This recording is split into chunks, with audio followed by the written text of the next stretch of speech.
Importance of lighting in your house. Dear friends, although it's often treated as an afterthought, good lighting can make or break your home. We may spend hours poring over paint charts, but it's actually the light that shows off a space to its best advantage. Good lighting.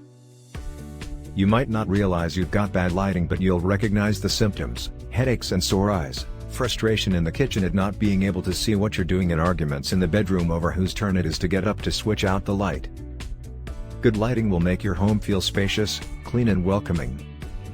The key is to create a flexible scheme that takes you right through the day and all the different uses of your room.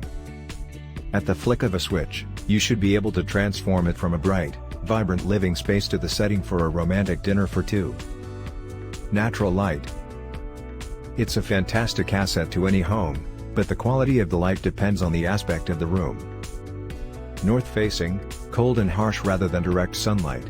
Artists choose north-facing studios because the light gives truer color rendition. East-facing, bright first thing in the morning followed by long shadows and no sun later in the day. Use artificial lighting to control glare and maximize the available natural light in north and east-facing rooms. South-facing, warm light all day, although it changes throughout the day and year. The midday sun is usually so bright it flattens everything out.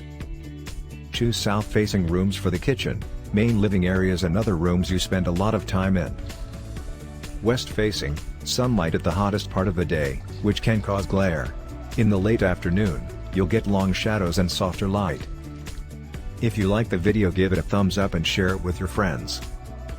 For getting more useful and interesting information, subscribe to Engineer AJ Ladd's channel How to Make My House.